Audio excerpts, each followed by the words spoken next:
Assalamu alaikum dear aspirants, welcome to the video. Today we are going to discuss another pointer of the physical science and it is the second last one, that is atomic structure and radioactivity. इसके बाद जो है materials का एक pointer रह जाएगा, वो जो है हम इंशाल्लाह next video में cover करेंगे. ये जो atomic structure and radioactivity का topic pointer है, it is a bit technical लेकिन ये बहुत short सा है, so इसे हम rapidly cover कर लेंगे. अगर आपको इसकी technicalities भी जाननी हो तो प्लीज़ let me know, उसके लिए मैं एक अलग वीडियो बना लूँगी जैसे कि एटॉमिक कॉन्फ़िगरेशन पे, तो उस पर एक अलग टेक्निकल वीडियो बनेगी. That will be no more than of 10 to 15 minutes. ठीक है, तो वो आप मुझे कमेंट सेक्शन में बताइएगा कि आपको टेक्निकलिटीज़ पे वीडियो चाहिए या नहीं. So let's start with the topic of today, that is atomic structure and radio activity. सबसे पहले हम देखते हैं कि atomic structure, atom and atomic structure क्या है. एटम की डेफिनेशन देख लेते हैं. An atom is the smallest particle of an element, it can neither be formed nor destroyed. ठीक है, एक पार्टिकल जो होता है उसका जो सबसे टाइनिएस्ट जो पार्ट हम कहते हैं कि सबसे टाइनिएस्ट उसका बेस पार्ट होगा, दैट इज़ एन एटम. तो जो है एटम जो है वो ना ही तो उसे फॉर्म किया जा सकता है और ना ही उसे फर्दर डिवाइड किया जा सकता है इनटू सब एटॉमिक पार्टिकल्स. ठीक है, अब हम देखते हैं कि सब एटॉमिक पार्टिकल्स या कॉन्स्टिट्यूएंट ऑफ एटम्स क्या क्या हैं. सबसे पहले हमारे पास होते हैं इलेक्ट्रॉन्स होते हैं एटम के अंदर, प्रोटॉन्स होते हैं और इसके अलावा न्यूट्रॉन्स होते हैं. और एटम का स्ट्रक्चर मैंने यहाँ पे डायग्रामेटिक रिप्रेजेंटेशन दे दी है, ये हम देख लेते हैं. ये जो न्यूक्लियस है इसके अंदर होते हैं प्रोटॉन्स और न्यूट्रॉन्स, और बाहर ऑर्बिट जो एटम के ऑर्बिट्स हैं उसके अंदर रिवॉल्व करते हैं हमारे पास इलेक्ट्रॉन्स. ठीक है, तो इस तरह का जो है एटम का स्ट्रक्चर होता है. हर एलिमेंट के लिए, हर एटम के लिए, एटम ऑफ एन एलिमेंट के लिए जो है इसकी कॉन्फ़िगरेशन डिफरेंट होती है. प्रोटॉन नंबर डिफरेंट होते हैं, न्यूट्रॉन नंबर डिफरेंट होते हैं, इलेक्ट्रॉन नंबर डिफरेंट होते हैं और depending upon the number of electrons जो है ऑर्बिट नंबर होते हैं हर एटम में. ठीक है जी, एटम में जो है एक टर्मिनोलॉजी यूज़ होती है, दैट इज़ आइसोटॉप्स. आइसोटॉप्स का जो क्वेश्चन है it is one of the important topic. हम ये एफएससी से पढ़ते हैं, बल्कि 9 से पढ़ते आ रहे हैं, मैट्रिक से पढ़ते आ रहे हैं और ये देखें कम्पिटिटिव एग्ज़ाम तक ये चल रहा है. So it is one of the important topic in atom. तो ये देखते हैं हम क्या है. Isotopes are the atoms of an element having same atomic number but different atomic masses. ठीक है, अब मैं आपको बताती हूँ कि आइसोटॉप क्या है. जैसे कि हमने देखा है, मैंने आपको पहले बताया कि हर जो एटम है उसकी डिफरेंट कन्फिग्रेशन होती है, एटॉमिक नंबर उसका डिफरेंट होता है, एटॉमिक मैस डिफरेंट होता है. अब फॉर एग्जांपल एक जो एटम है वो सेम एलिमेंट का एटम हम कंसीडर करते हैं, सेम एलिमेंट के 3 एटम्स कंसीडर करते हैं. फॉर एग्जांपल हमारे पास एक एलिमेंट है कार्बन, उसके 3 एटम्स कंसीडर करते हैं लेकिन तीनों एटम्स की कॉन्फ़िगरेशन बेसिकली तो सेम होनी चाहिए. लेकिन in the case of isotopes क्या होगा, उसकी कॉन्फ़िगरेशन डिफरेंट होगी. और ये कॉन्फ़िगरेशन डिफरेंट क्यों होती है, because of the changing number of neutrons. ठीक है, अब हम देखते हैं कि atomic protons and electrons are same, atomic neutron number is different. ये मैंने आपको बता दी. आइसोटॉप्स हमेशा तभी डेवलप होता है जब एक एलिमेंट की एटम का न्यूट्रॉन नंबर चेंज हो जाए, तो उस सूरत हाल में जो है हम उसको कहते हैं कि ये उस एलिमेंट का क्या है, आइसोटॉप है. ठीक है, अब एग्जांपल देख लेते हैं. मैंने आपको कार्बन की पहले एग्जांपल दी है. सेम एटॉमिक नंबर सेम है, देखें हर किसी आइसोटॉप में एटॉमिक नंबर सेम है लेकिन एटॉमिक मास नंबर जो है वो डिफरेंट है. इसमें 12 है, इसमें 13 है, इसमें 14 है. सीरीज़ में क्या हो रही है, एडिशन ऑफ न्यूट्रॉन हो रही है. इसको मैंने जो है डायग्रामेटिक रिप्रेजेंटेशन दे दिया. ये देखें proton number is 6, neutron number is 6. ये हमारे पास जो है बेसिक एटम होता है कार्बन का, ये वो है. ठीक है, उसके बाद इलेक्ट्रॉन नंबर भी इसमें 6 हैं, ये आप देख लें 1 2 3 4 5 6. नेक्स्ट है हमारे पास ये इसका आइसोटॉप है, atomic number is 6, that is proton number, neutron number is 7. देखिए यहाँ पे चेंज हो गया और लेकिन इलेक्ट्रॉन नंबर भी सेम रहेंगे, 6 ही होंगे, 1 2 3 4 5 6. ठीक है, ये नेक्स्ट इसका आइसोटॉप है, that is having neutron number 8. इसके प्रोटॉन नंबर सेम है और इलेक्ट्रॉन नंबर्स भी सेम है. ये जो हम पार्टीशन करते हैं इलेक्ट्रॉन नंबर्स की इन डिफरेंट ऑर्बिट्स, इसको कहते हैं एटॉमिक कन्फिग्रेशन. तो इसी के बारे में बात करी थी. This is not accurate one. आपको अगर चाहिए कि technical video, detail video configuration पे भी मैं बनाऊँ, प्लीज़ लेट मी नो, तो उस पर भी हम एक टेक्निकल वीडियो बना लेंगे, एक short video type on atomic configuration, so that कि आपके जब आप डायग्रामेटिकल रिप्रेजेंटेशन दें इन द एग्जाम्स तो वो आपकी गलत ना हो इन एनी केस. ठीक है, अब हम नेक्स्ट देखते हैं जी केमिकल बॉन्डिंग क्या होती है. Bonds through which 2 same atoms combine to form an element और 2 different atoms combine to form a compound, तो उसको हम कहते हैं केमिकल बॉन्डिंग. बॉन्डिंग हमें पता है इन जनरल क्या होती है, जब दो चीज़ें जुड़ती हैं तो उनको हम बॉन्डिंग कहते हैं। In the case of chemical bonding क्या होगा, दो एटम्स जुड़ेंगे, वो दो एटम्स जो सेम एटम्स हो सकते हैं या तो दो डिफरेंट एटम हो सकते हैं। अगर तो वो सेम एटम होंगे तो दे फॉर्म एन एलिमेंट, और अगर वो डिफरेंट एटम होंगे तो they will form A compound. ठीक है, अब नेक्स्ट जो है इसकी डायमेंशन है मोनोएटॉमिक होती है, मतलब कि सेम एटम्स जुड़े हैं इसमें। ये हमारे पास एलिमेंट बर्ड है, क्लोरीन एटम है, और ये है हाइड्रोजन। पॉलीएटॉमिक होती है बॉन्डिंग, दैट इज़ NaCl, दो इसमें एटम्स जुड़े हैं, एक Na का सोडियम का और दूसरा Cl का क्लोरीन का। ये हमारे पास ट्राइएटॉमिक बॉन्डिंग हो सकती है, इसमें 3 एटम्स जुड़े हैं, 2 हाइड्रोजन के एटम्स और एक ऑक्सीजन का एटम। अब हम देखते हैं कि टाइप्स ऑफ बॉन्डिंग क्या क्या है। सबसे पहले आयनिक बॉन्डिंग, आयनिक बॉन्ड, इसकी डेफिनेशन है the bond that is made by the transfer of electron from one atom to another. इस बॉन्ड में क्या होता है कि दोनों के पास दोनों की कन्फिग्रेशन जो होती है अनस्टेबल होती है। अब अनस्टेबल किस तरह से है, जो साइंस के स्टूडेंट्स हैं उनको तो मेरी बातें समझ आ रही होंगी, पर जो सोशल साइंसेस के स्टूडेंट्स हैं उनके लिए थोड़ा मुश्किल होगा, पर जब हम टेक्निकल वीडियो बनाएंगे कॉन्फ़िगरेशन पे तो it will become easy for them too.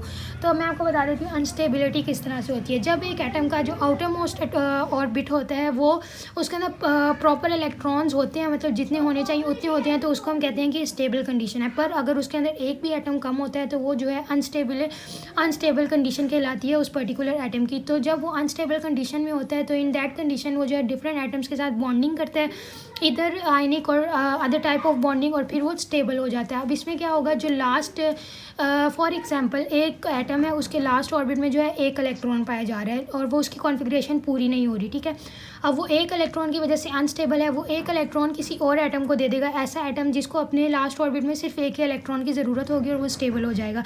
तो इस तरह से दोनों बॉन्ड बनाएंगे और उस बॉन्ड को हम कहेंगे आयनिक बॉन्ड। अच्छा जी, this is mostly happen where one is a halogen atom another is an alkali atom. अब जो सोशल साइंसेस के लोग हैं फिर उन्हें कन्फ्यूजन होगी। मैं आपको बताती चलूँ कि पीरियोडिक टेबल में जो है हर किस्म के जो एलिमेंट्स हैं उनको कैटेगराइज़ किया गया है। एक हेलोजन की कैटेगरी भी है वहाँ पे और एक अल्कलाई की भी कैटेगरी है, तो ये उसकी तरफ रेफरेंस दिया गया है कि आयनिक बॉन्ड में मोस्टली जो है एक हेलोजन का एटम होता है और एक अल्कलाई कैटेगरी का एटम होता है, उन दोनों के दरमियान बॉन्डिंग होती है। ठीक है, atom that loses electron carries a positive charge called as cation and atom that gains an electron carries a negative charge called as anion. ठीक है, ये सिंपल सी बात थी। वो एटम जो कि अपना इलेक्ट्रॉन लूज़ करके दूसरे को देगा उसको हम केटाइन कहेंगे, वो पॉजिटिव चार्ज कैरी करेगा, और जो एटम दूसरे एटम से इलेक्ट्रॉन गेन करेगा उसको जो है हम कहेंगे एनाइन, और वो नेगेटिव चार्ज जो है कैरी करेगा। अब हम ये एक इसकी रिप्रेजेंटेशन देख लेते हैं। ये हमारे पास सोडियम है, इसका प्रोटॉन नंबर 11 है, न्यूट्रॉन नंबर भी 11 है, इलेक्ट्रॉन नंबर भी 11 है। ठीक है, उसके बाद एक है हमारे पास क्लोरीन है, इसका प्रोटॉन नंबर 17 है, इसका न्यूट्रॉन नंबर 17 है और इलेक्ट्रॉन नंबर भी 17 है। जब हम इसकी प्रॉपर कन्फिग्रेशन करेंगे तो जो सोडियम के लास्ट ऑर्बिट में रह जाएगा एक इलेक्ट्रॉन, और जो क्लोरीन के लास्ट ऑर्बिट में रह जाएंगे आई थिंक इसको सिर्फ एक इलेक्ट्रॉन की ज़रूरत रह जाएगी और इसका लास्ट ऑर्बिट कंप्लीट हो जाएगा। तो इन दिस केस क्या होगा, सोडियम जो है अपना लास्ट इलेक्ट्रॉन क्लोरीन को दे जाएगा, सो दैट कि इसका जो लास्ट ऑर्बिट है, जो लास्ट ऑर्बिट था जिसके अंदर एक इलेक्ट्रॉन था, वो ख़त्म हो जाएगा और भी अपने लोअर ऑर्बिट की तरफ आ जाएगा और उस लोअर ऑर्बिट की कन्फिग्रेशन पूरी होगी। और इसमें जो है जो लास्ट ऑर्बिट में एक इलेक्ट्रॉन की ज़रूरत थी वो इसकी भी पूरी हो जाएगी और दोनों स्टेबल हो जाएंगे। ये जो इलेक्ट्रॉन ट्रांसफ़र हुआ है इसकी वजह से इन दोनों के दरमियान बॉन्ड बन जाएगा, क्योंकि ये दो डिफरेंट एटम्स हैं तो इसकी वजह से हम इन्हें एक कंपाउंड कहलाएंगे, दैट इज़ NaCl। और NaCl जो है ये टेबल सॉल्ट का फॉर्मूला है। दो Na और Cl के दरमियान आयनिक बॉन्ड बनता है तो जो है हमारे पास सॉल्ट की फॉर्मेशन होती है। ये मैंने इलेक्ट्रॉनिक कॉन्फ़िगरेशन की हुई है, पर हम इसको डिटेल में टेक्निकल जो वीडियो हम बनाएंगे कॉन्फ़िगरेशन में उसमें इसको डिटेल में इसके बारे में बात करेंगे। अच्छा जी, जो नेक्स्ट टाइप है हमारे पास केमिकल बॉन्ड्स की, that is covalent bond. Covalent bond हम देखते हैं कि क्या है, noble gas configuration is achieved by the sharing of electrons unlike the transfer of electrons in the ionic bond. Ionic bond में हमने देखा कि एक एटम से जो है दूसरे एटम में जो है इलेक्ट्रॉन ट्रांसफ़र हो गया, लेकिन कोवलेंट बॉन्ड में ऐसा नहीं होगा। कोवलेंट बॉन्ड में ट्रांसफ़र ऑफ इलेक्ट्रॉन नहीं होगा, बल्कि जो है एक इलेक्ट्रॉन दोनों एटम्स शेयर करेंगे और दोनों की जो है स्टेबिलिटी हो जाएगी। ठीक है, फॉर एग्जांपल हम देखते हैं कि दोनों एटम्स को लास्ट ऑर्बिट में एक एक इलेक्ट्रॉन चाहिए, तो दोनों ही एटम जो है आप जो है अपना इलेक्ट्रॉन से ट्रांसफ़र नहीं कर सकते इन दिस केस। तो जो है दोनों एटम्स अपने जो है एक एक इलेक्ट्रॉन, दोनों एटम्स अपने एक एक इलेक्ट्रॉन शेयर कर लेंगे और उसकी वजह से दोनों की एटम्स की स्टेबिलिटी अचीव हो जाएगी। नोबल गैस क्या है? Noble gas is then now an other category of in the periodic table, और ये जो है मोस्ट स्टेबल कैटेगरी है। इनकी जो है इलेक्ट्रॉनिक कन्फिग्रेशन बिल्कुल कंप्लीट होती है। ठीक है, अब इसमें मैंने एक एग्जांपल दिया। फॉर एग्जांपल हाइड्रोजन के पास एक इलेक्ट्रॉन है, इसको अपनी ऑर्बिट में स्टेबल रहने के लिए क्या चाहिए? एक और इलेक्ट्रॉन चाहिए। इसको 2 इलेक्ट्रॉन चाहिए स्टेबल रहने के लिए। क्लोरीन के पास हमारे पास 17 इलेक्ट्रॉन्स होते हैं, तो इसको जो है एक और लास्ट जो है इसके पास आई थिंक 7 होते हैं यहाँ, वो फिर हम बाद में डिस्कस करेंगे। इसको भी अपने पास एक इलेक्ट्रॉन चाहिए कि ये स्टेबल हो जाएगी इसकी कन्फिग्रेशन भी। तो इन बोथ द केसेस जो है ये ट्रांसफ़र ऑफ इलेक्ट्रॉन नहीं हो सकता, क्योंकि अगर ट्रांसफ़र ऑफ इलेक्ट्रॉन हो जाएगा तो हाइड्रोजन का मास नंबर जो है वो चेंज हो जाएगा, तो that can not be happen. ठीक है, तो इस वजह से इनमें क्या होती है? शेयरिंग हो जाती है और ये कोवलेंट बॉन्ड बना लेते हैं। ये शेयरिंग की एक मैंने डायग्रामेटिक रिप्रेजेंटेशन दे दी है। फॉर एग्जांपल हाइड्रोजन ने भी अपना बॉन्ड इस तरफ कर दिया, क्लोरीन ने भी अपना बॉन्ड इस तरफ कर इलेक्ट्रॉन इस तरफ कर दिया, तो इन दोनों के दरमियान शेयरिंग ऑफ इलेक्ट्रॉन हो गई। हाइड्रोजन के भी 2 इलेक्ट्रॉन्स हो गए, क्लोरीन के भी 2 इलेक्ट्रॉन्स हो गए, तो स्टेबल कॉन्फिगरेशन इन्होंने अचीव कर ली। नेक्स्ट है हमारे पास metallic bond. Metallic bond is made between the metal atoms. When 2 metal atoms come closer to each other, they loses electrons. ठीक है, जैसे कि नाम से ही जाहिर है मेटालिक बॉन्ड जो है 2 मेटल एटम्स के दरमियान में बनता है। जब 2 मेटल एटम्स आपस में करीब आते हैं तो उनकी क्या होती है? जो इलेक्ट्रॉन होता है वो अपना इलेक्ट्रॉन लूज़ कर लेते हैं और उसकी वजह से एक इलेक्ट्रॉन पूल बन जाता है। This is the characteristic of metal atoms के, जिसकी वजह से इनकी हायर कंडक्टिविटी होती है both in heat and in temperature.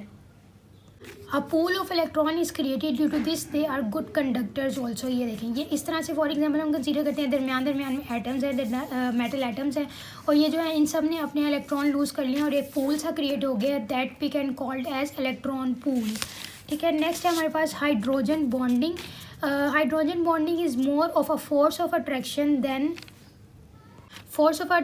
a bonding. This attraction is between the hydrogen atom and a smaller atom of higher electronegativity. ठीक है, अब ये जो बॉन्डिंग है दिट इज़ ये बॉन्डिंग इसका नाम बॉन्डिंग है फॉर्मली, पर it is a type of attraction between the 2 atoms. और 2 एटम्स भी हमने डिफाइन कर दिया कि कौन कौन से। एक होगा हाइड्रोजन एटम, जैसे कि नाम से ही जाहिर है हाइड्रोजन बॉन्डिंग, और एक होगा कोई smaller atom with a higher electronegativity, जिसकी इलेक्ट्रोनेगेटिविटी की वैल्यू हाई होगी। मतलब इलेक्ट्रोनेगेटिविटी की वैल्यू क्या होती है? कि जिसके अंदर टेंडेंसी हो वो वाला एटम कि जिसके अंदर टेंडेंसी हो कि वो अपने इलेक्ट्रॉन्स जो है वो गेन कर सके, तो उसको हम कहते हैं an atom with higher electronegativity. ठीक है जी, उसके बाद है जी this is the force that maintains the structure of the water and ice. ठीक है, जो वाटर और आइस का स्ट्रक्चर है, हमें पता है कि वाटर का फॉर्मूला जो होता है H2O, तो उसका जो स्ट्रक्चर है और जो आइस का स्ट्रक्चर है that is maintained because of the hydrogen bonding between the water atoms. ठीक है, उसके बाद है remain the DNA intact during the unzipping. जब डीएनए की ट्रांसक्रिप्शन और ट्रांसलेशन होती है तो हमें पता है कि ड्यूरिंग ट्रांसक्रिप्शन और ट्रांसलेशन के प्रोसेस में डीएनए जो है अनजिप होता है, बट डीएनए के कोड्स क्यों नहीं उस वक्त जो है डीएनए के कोड्स क्यों नहीं बिखर जाते? This is only because of the hydrogen bonding. Hydrogen bonding की वजह से ही, फोर्स ऑफ अट्रैक्शन की वजह से ही वो जो है कोड जो है डीएनए के साथ इंटैक्ट रहते हैं। ठीक है, अब ये इसकी एक डायग्रामेटिक रिप्रेजेंटेशन है। ये एक हाइड्रोजन मॉलिक्यूल है, वाटर मॉलिक्यूल है, ये एक वाटर मॉलिक्यूल है, ये एक वाटर मॉलिक्यूल है। अब हमें पता है हाइड्रोजन और ऑक्सीजन के दरमियान बॉन्डिंग होनी है, तो ये हम वीक फोर्स ऑफ अट्रैक्शन दिखा देते हैं हाइड्रोजन बॉन्डिंग। ये है hydrogen bonding, this is the hydrogen bonding and this is the hydrogen bonding. अब नेक्स्ट है हमारे पास जो पॉइंटर हमने डिस्कस किया है दैट इज़ एटॉमिक स्ट्रक्चर, और जो नेक्स्ट इसका पार्ट है that is electromagnetic radiation. So वो देख लेते हैं, वो क्या हमारे पास electromagnetic radiations are the form of energies that are around us. Any form of energy जो कि हम फील करते हैं या हम जो है फील नहीं भी करते हैं या फिर भी पाई जाती हैं और डिफरेंट केस सिनेरियोज में हम उन्हें ऑब्जर्व करते हैं, तो दैट इज़ इलेक्ट्रोमैग्नेटिक रेडिएशंस। अब फॉर्मेशन देख लेते हैं। Electromagnetic radiations are made when electrons are allowed to pass through an electric field. A magnetic field is created perpendicular to the electric field in the form of light photons. ठीक है, अब ये थोड़ी critical बात है, मैं आपको बताती हूँ इन सिंपल वर्ड्स। क्या होता है इलेक्ट्रोमैग्नेटिक रेडिएशंस किस तरह से प्रोड्यूस होती है। फॉर एग्जांपल एक पाथवे है, फॉर एग्जांपल इसको कंसीडर कर लें आप, एक ये पाथवे है, ठीक है। ये पाथवे, इसमें से हमने इलेक्ट्रॉन पास किए सेम पैरेलल कंडीशन में, ठीक है। पैरेलल पाथवे पे इलेक्ट्रॉन पास किए, this is a magnetic field. इसके अंदर मैग्नेटिक फील्ड हमने अलाउ की टू पास, और साथ ही हमने एक इलेक्ट्रिक फील्ड है इस पाथवे में। इसी पाथवे में हमने इलेक्ट्रॉन पास किए, और इलेक्ट्रॉन पास करने के बाद क्या हुआ, इसमें मैग्नेटिक फील्ड भी क्रिएट हुई, दैट विल बी परपेंडिकुलर, तो वो इस तरह से क्रिएट होगी। और उस क्रिएशन का हमें किस तरह से पता लगेगा कि उसमें जो है light photons, high energy light photons create होंगे इस डायरेक्शन में perpendicular to the electric field, और उसको हम कहेंगे इलेक्ट्रोमैग्नेटिक रेडिएशंस। ठीक है, अब नेक्स्ट है हमारे पास electromagnetic spectrum. Electromagnetic radiation spans on an enormous amount of energies and frequencies. This span or range is called as electromagnetic spectrum. अब जो इलेक्ट्रोमैग्नेटिक स्पेक्ट्रम है, जो इलेक्ट्रोमैग्नेटिक रेडिएशन है, उनकी एक वाइड रेंज है इन the form in their frequencies, in their wavelength and in their intensities. तो उसका जो स्पेक्ट्रम हम क्रिएट करते हैं लाइन बाय लाइन, तो उसको हम कहेंगे कि इलेक्ट्रोमैग्नेटिक स्पेक्ट्रम। और उसमें जो है इलेक्ट्रोमैग्नेटिक जो रेज हैं या वेव्स हैं, उनको जो है रिप्रेजेंट किया जाता है on the basis of depending on their ascending frequencies, ascending wavelengths और असेंडिंग इंटेंसिटीज़। ठीक है, ये काइंड ऑफ स्पेक्ट्रम मैंने बनाया है, ये आप देख लें। सबसे पहले जो है हम देखते हैं कि रेडियो वेव्स हैं, फिर उसके बाद हम देखते हैं कि असेंडिंग इंटेंसिटी की बेस पे हम देखते हैं। ठीक है, सबसे पहले रेडियो वेव्स हैं, फिर उसके बाद माइक्रोवेव्स हैं, फिर इंफ्रारेड वेव्स हैं, फिर विजिबल लाइट है, फिर यूवी है, और फिर एक्सरेज है, and then the last is the gamma raise.